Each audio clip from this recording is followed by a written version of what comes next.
Awesome. Welcome everybody to the leadership series this month. I am so excited to be talking to the founder of Badass University, and we're going to get into that into more detail. This is Lee Ann De Reus, and we met each other just very recently, a couple of months ago, because we were both speakers at a women's leadership conference from Purdue University. So super excited. Thank you for being here, Lee Ann. Oh, thanks, Jenny. It's such a gift to be here. So thank you so much. I can't tell you how excited I am about our conversation today. So really looking Yes. forward to it. Yeah. I love it. Well, Leanne, do you mind just give a little bit of an introduction before we start with the questions? Oh, sure. No, absolutely. So as you mentioned, I am the founder and president of Badass University. I started it just in March. I launched on International Women's Day, so it's brand new. I'm sort of in the messy middle with a new business. It's all about inspiring and guiding women to live their best badass lives. And today we'll talk a little bit more about what that means. And always fun to be in conversation with a fellow badass, Jenny. So you are the quintessential. So this makes it really fun for me.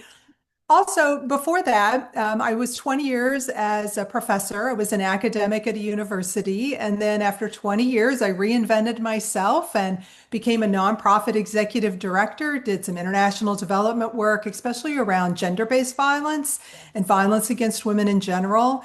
And then moved from that, did that for like 7 years, and then decided to reinvent myself once again by being an entrepreneur. So that's sort of the trajectory.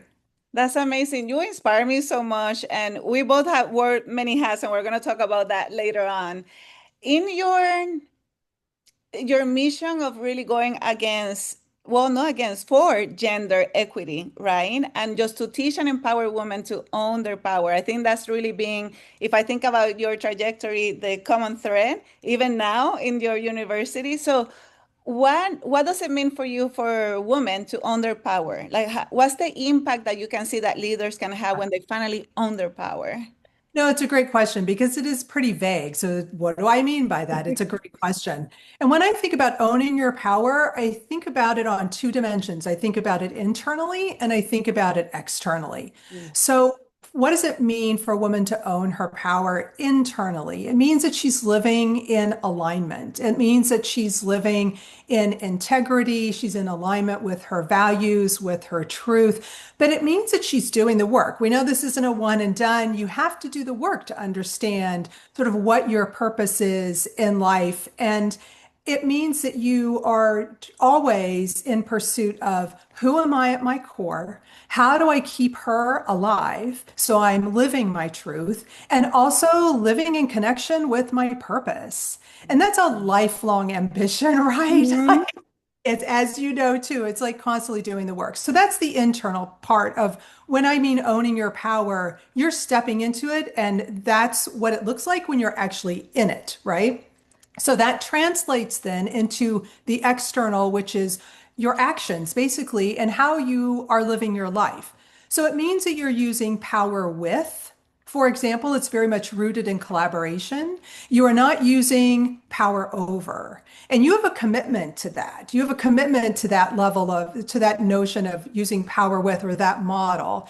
And also, you have an understanding, all of this is embedded in a larger context, that you understand that our humanity is intertwined. True. That, your humanity, full humanity is not realized unless my humanity is fully realized, and vice versa. So, if you go with, with the famous quote from Fannie Lou Hamer, the civil rights activist, nobody's free until everybody's free. True. And to me, that is part of the understanding of what it means to own your power. That becomes the model of leadership. It's also fueled by the belief that, an overarching sort of belief that there is, you're operating from a position of love and abundance, not fear and scarcity. And so that's the other piece that's informing this model of power with, when you are owning your power. So that's a lot, that's Oh, a but I love it, and I don't think I have heard it in the whole internal and external where they both are talking to each other, and it comes back to alignment that who you are is reflected by how you really, your beliefs, your thoughts, and your actions are one. And it's interesting because I talk about authenticity and it's very similar. It's about that alignment, but you said it very beautifully. I talk about the power of owning your voice, very similar, a little bit different, but the reason why it's so important is because there's a level of confidence that comes with it. And it's what I heard you talking about. Don't go from a fear and scarcity going to love and abundance because there's confidence, right? That comes with it. Absolutely. I mean, when you are looking at the larger world through that lens of love and abundance, then that's what's motivating your actions and your behaviors instead of this notion of fear and scarcity. It's so hard to stay out of that space of fear. And when we step into that place, I just don't think we have the impact or the transformation that we desire. And when I think about transformation, for me, for Badass University, transformation is really about, it's not just the transformation of self, it's transformation of the larger world around us that ends up happening because of the ripple effect. When you transform yourself and you're operating from love and abundance, then what happens? The world begins to change around you as well, whether you intended that or not. And so Yes. I'm really interested in tapping into that and helping people connect those dots between I want personal transformation, but let's talk about what that means on a larger global level or even in your own backyard in your own community. Yes, yes, it's the impact, the impact. I love that. I love that. Okay, you mentioned now Badass University a couple of times, and we need to go there because it's such a name that is right there, like Badass University. I remember when I met you in that, I think we were in a conference call where they were getting ready for the conference, and I say, "What is that?" And I went to your LinkedIn, like, "Oh my goodness, she has a badass university." So I'm very curious first to ask you, what does it mean for you to be a badass? And then, if I want to be badass, what are some of the first steps, me or Yeah. whoever, right, that is listening to it right now, that you think we can take to embrace that identity? So I'm just going to read the definition that's right on my website, right? Oh, there's a definition. I love Yes, it. there I have a definition and I worked really hard on this, so I don't want to screw it up. I don't have it memorized, so I'm just going to read it. Go for it. But a badass owns her power unapologetically. She Mhm. knows her worth, embraces her strengths, and moves through life without fear of judgment or the need for external validation. She lives her truth with confidence and purpose, loves herself fiercely, and takes ownership of her actions. She recognizes her humanity is intertwined with all people and uses power with, not over others. Rooted in love and abundance, not fear or scarcity, she pursues bold personal growth as a catalyst for transformative change in her community and the world. So that's a Wow. lot, and that's what sort of what we just talked about, but one thing I really want to I emphasize in all of that Mhm. is that she loves herself fiercely. Yes, And yes, until we could do that, until we have that piece sort of in place and do that work, the rest of it's going to be tricky, right? yes. Like we have to operate from that place, and then everything is possible and all bets are off, right? I know you know this. Yeah, yeah, I love it. So you will say that the first step before anything that you mentioned there is to love myself because Yeah. everything will start connecting once you start. That's the foundation. Is that will be Yes. the first step? Yes. That would be, yes. And how do we get to the love of self? And so with Badass University, I have a framework where there's like 6 dimensions that we work on, Mm. right? So there are 6 pieces of this. And I'll just rattle them off and then we can go into any of them. But to me, these are the 6 essential pieces for Mhm. moving towards being a badass and then also self-love. So the first one is deepening self-awareness, Okay. right? Which sort of goes without saying. The second one is setting boundaries. Yes. The third one is building confidence and authenticity. The fourth one is taking responsibility. The fifth one is overcoming fear and doubt. And then the sixth one is uplifting others. So Ooh. to me, when you work on those 6 dimensions, Mm-hmm. one of those pieces, that's what's going to really move you towards integrity, living your truth, the self-love, like all of it, right? It sort of feeds off of each other. I love it. I love it. I have a question for you. And is you and I have in our businesses unique names that are not the normal that you hear that, right? I know when people say badass, they're like, wait a second. Same thing with unicorn, like, whoa, what? So have you ever, and I'm just very curious because sometimes I get the reaction about like, why do you name it that way? And then it creates a little bit of a doubt. I'm like, ooh, maybe it's not the right number. And I finally decided, no, yeah, I know it resonates with whom it's supposed to resonate, and I'm at peace, regardless of the people that make fun of it or etc. But have you noticed any, especially as somebody coming from academia, right? Which Right, is right. almost like very polar opposite. Right. How have you managed that? I'm just dying to know. Can I relate, Jenny? Yes, you have no idea. I came up with this idea years ago. And what was so interesting to me was when I decided to launch in 2025, I went in 2024, I went back and forth, even though Yes, I've had this idea for years about what to name it. And it was so fascinating, the generational differences. When I would talk to women my age and older, they were yes, like, "Oh, I don't know, badass. I'm not so sure yes. about that word." And they had trouble with it. They were like, I don't know, that's such a good idea. When I asked anyone who was younger than myself about it, Like, they were like, yeah, I don't see the problem. Like, I can't wait to get the sweatshirt, like a right. totally different reaction. And the more I sat with it, I just had to sit with it. I was like, you know what? I'm going to Yeah, go for this because if I don't, I had a gut feeling about it. I thought if I don't, I'm going to regret it. I yeah, have to use this name. I have to go for it. And I'm sure it was the same for you, yeah, right? Like you had this absolutely. gut feeling about it. Yeah, you Absolutely. can't deny that. Yes, absolutely. And for me, was falling in love with my ideal client, right? My ideal client is the person who does not fit the norm of what you call success. And they feel like a unicorn, they're trying to hide the horn. So for me, I just fell in love with that. And Yeah. like I told you before, if people don't connect with that, then they're not my ideal client, than the people I want to learn. But it's really good to have confidence and standing on it because even my business coach said, Jen, you have to change that name. Because if it's me, I don't want to do business with you. And I said, well, you're not my ideal client. And finally, he was like, you know what? You're so right. I'm going to let go. And it connects. And it's not so, because people will say, you're only going to attract female. I have many men in my programs. So it is, you just have to be very confident on. So I love that you said, no, this is it. And I'm going to go for it. Yeah. Yeah. No, I totally can relate to that, Jenny. And aren't you glad you did? I mean, and Yes. that's a great example of like living Mhm. your truth and standing in your Yes.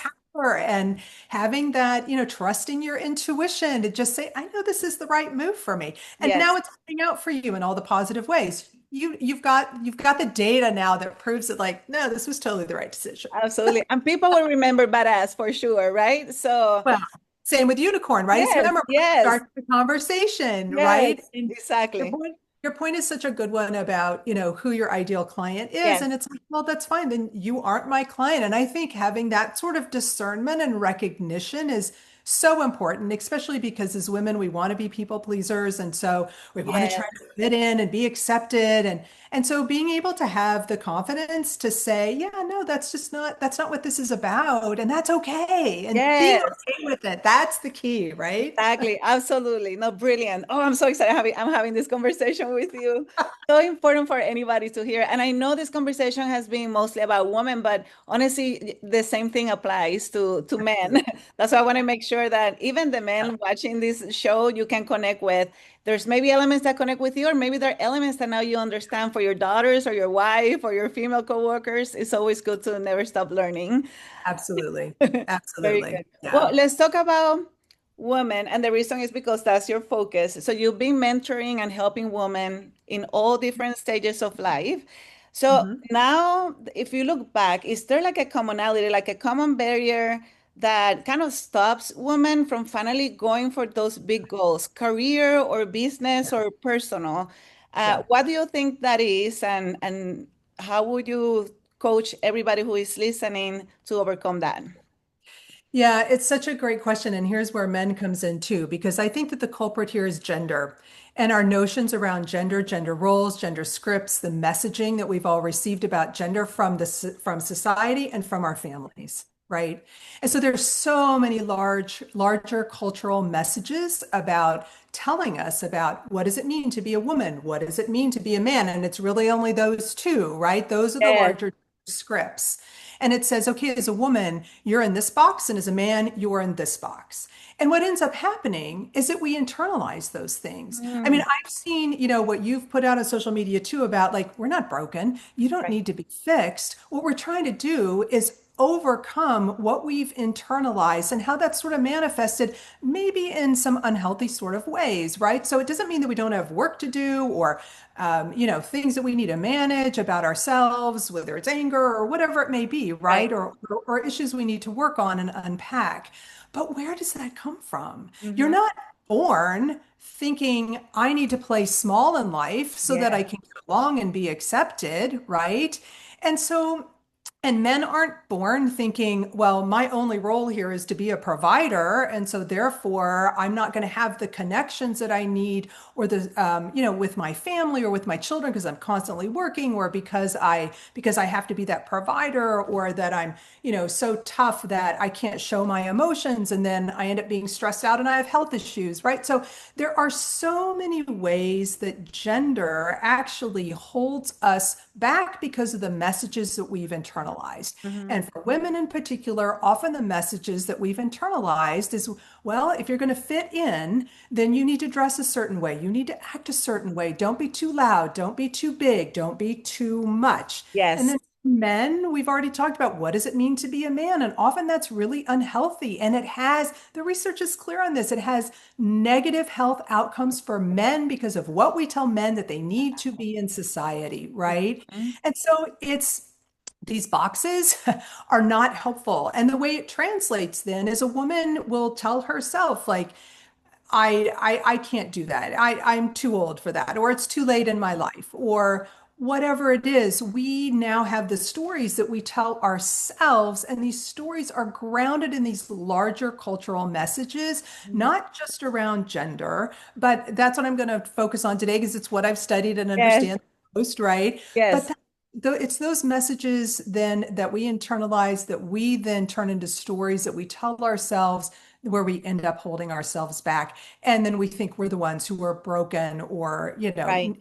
need to be fixed, which we just need to work on rewriting the stories, right? Yes, yes, absolutely. You know what? I've been working on studying more this whole thing about gender and energy, and I have learned that we all have both feminine and masculine energy. And what is key for relationships is polarity. So it's okay to be a little bit fluid, and I'm not talking about gender Identity. in the Identity. Yeah, theme of like society talks right, about right. gender, but I have masculine energy. I remember when I was in manufacturing because I needed to a little bit up that. But what I Yeah, learned is that I was bringing that masculine energy at home and it was impacting my relationship with my right, husband because it's like masculine, masculine. So I've learned right, that it's awesome to go and just own your feminine energy, right? But that right. doesn't mean that you're weak and you cannot go dream big. It's a Exactly. beautiful thing that is needed in the world. Yeah, exactly. Exactly. So it's unpacking that. And, to Yes. your point about, like the industry that you have worked in previous. Hmm.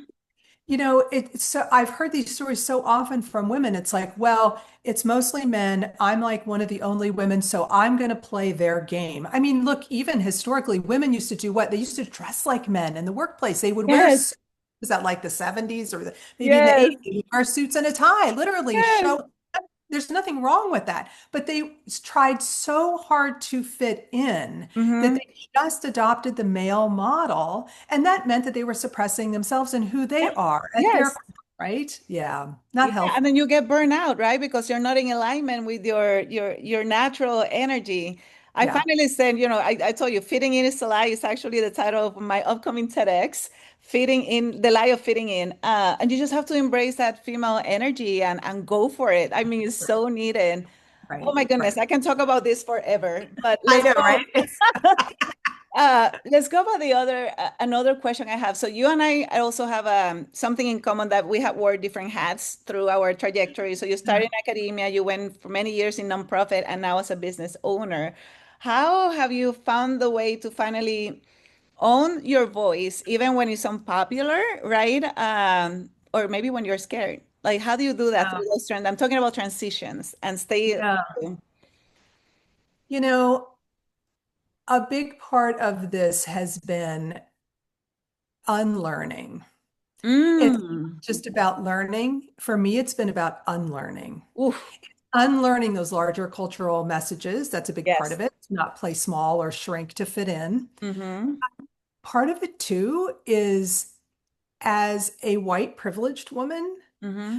understanding when I need to be silent, when I need to take a step back, right? So there's so much that we're told as women and as girls, and especially as privileged women, it's like, oh, step up, step in, Mm-hmm. take charge, that sort of thing. There are times, especially as a privileged white woman, when I need to unlearn that and I need to know when to step back and allow someone else to lead or someone else to be another woman to step into a leadership position or to trust, to move away from my own sort of tendencies towards perfectionism, right? So all of this, a lot of those, it's unlearning the oppression that I have actually internalized that comes from those larger cultural messages. I Yes. don't want to be a purveyor. I want to use power with, not power over. And so Ooh. that means for me, I need to unlearn some things. And so it's not always about learning. Sometimes it's about the unlearning that needs to happen. Yeah, absolutely. I love that. I'm gonna reflect more that you have said it now a couple of times and I wrote it down. This the power with, not power over. I love Yeah. that. I love that framework Yeah. that you are Yeah. teaching Yeah. us. Yeah. There are actually, and we won't go into it today, but there are like five different dimensions, models of power, like Hmm. power over, and then power under, and there are some others. And Yes. they're really destructive. I mean, obviously, the most healthy Yes. model is the power with, With. right? And it Yes. doesn't mean that you don't still make decisions when you're in a leadership position. Right. Somebody, the buck has to stop somewhere ultimately. And Yes. there are leadership models. I mean, it just depends on what model your industry what works best for the industry that you're in, right? Yes. But some of these models could be tweaked a little bit where there could be a little bit more power with instead of power over. There are a lot of different models of power that are out there, but that one is by far the healthiest because it's Yes. grounded in that collaboration and that respect, right? And that recognition of our intertwined humanity. Love it. Love it. So I have one more question, and then I'm gonna ask you what's your superpower to close it down. This conversation, I wish they were longer, but I keep them like short so people Sure, can I get it. nuggets and Yeah, yeah. go. Right. Um, so there's a lot of people in my community that they are at a stage of their lives of doing something bold in their next chapter later. Like they have done the childhood, the early career, the mid career, and now they're at the point that, okay, do I finally go for it? Do I do this something big? Maybe I have a business and I've been playing small, but I want to go for something big, but maybe it's too late. So I just hear that a lot. Like, it's too late. Maybe I should be just grateful for what I have. I don't know. Yeah. It's too late. It's the opportunity pass. So you and I went for it in Yeah. this chapter of life, Right. Right. and with a ton of energy and purpose. So what would you say for those people who think it's too late to go for that big dream? I would encourage them to get curious Ooh. about those thoughts because those are limiting beliefs. So Mm-hmm. I would encourage anyone to get curious about those limiting beliefs. Where do they come from? What is that about? Why do you say that to yourself? Mm-hmm. Is it a message that came from your family? Is it a message that came from the larger society or the culture, the community that you live in? So I think when we start to unpack those limiting beliefs, it really helps us begin to understand like what that's about and where it comes from, and then we can work with that, right? And Yes. then begin to figure out the workaround. And then ask Mhm. yourself, is it true? I Right. love the question, is it true? Because Yes. that helps you sort of peel back the layers. And Yes. then understand that you're not doing this alone. Like Hmm. you do not have to do this work alone. And Hmm. so I think if we can take those three approaches, those three actions, Yes. we can begin to untangle all of it and maybe actually then have the fulfilled life that we want to live, the best badass life that we want to That's live. true. That's true. You know, the best badass authentic life. You and I need to collaborate. Yes. Oh my gosh, that's amazing. No, it is so true. The other day, I think I was talking to, I don't know if it was a client or a friend now that I'm trying to remember. And they were so afraid of taking the action. I said, what are you afraid of? Oh, what will people say? That's another one, right? And going to the point about going to the source. So I said, so who? Who is people? How about people? Like, who is people? Name me one person that you're so scared of doing that post. And they're like thinking, and finally they mention a name. And I said, you're gonna let that person rob you from your potential? That person rob you from your potential? And they're like, gosh, no. And then let's go for it. But instead of making it so big, when you go to the source and like just tweak it, like get them, no, I'm not That's gonna let that person rule my life. Yeah, no, exactly. And it's just about peeling back those layers to Yes, get a yes, better understanding. And doing it with someone else is so helpful and helps you yes, there because you yes. can't see these things sometimes. But having someone else do it with you is really helpful. Absolutely. I always joke because when I hear, especially women, I hear it so much about like, no, but I'm gonna show them that I can do it by myself. I'm like, why? They're not gonna give you a trophy. She did it alone, right? At the end of the day. I always joke about that. Like, why are you doing that? It's so much everybody that is successful out there, they have their tribe. You may not see it in social media or in the resume, That's true. but everybody has a tribe that helping each other being successful. And right now we need community more than ever, and we need women Yes, standing in their power more than ever, yes, right? It's all about community right now. yes. And I mean, it always is, but I think in these fraught, difficult times, we need community so that Mhm. we can be there for each other. But you have to know your neighbors before you can do that, right? So I That's think to true. finding your tribe is so important. And then figuring out how to own your power. And to your point as well, nobody does this alone. Yeah, Nobody absolutely. gets I there love alone. it. Oh, I love it. So to complete this segment, Leanne, what do you think is your top superpower, and how do you share it with the world? So my top superpower is doing this. It's doing this very thing. It's Yes, helping people get transformation in their lives, to live in integrity, to live their best badass lives.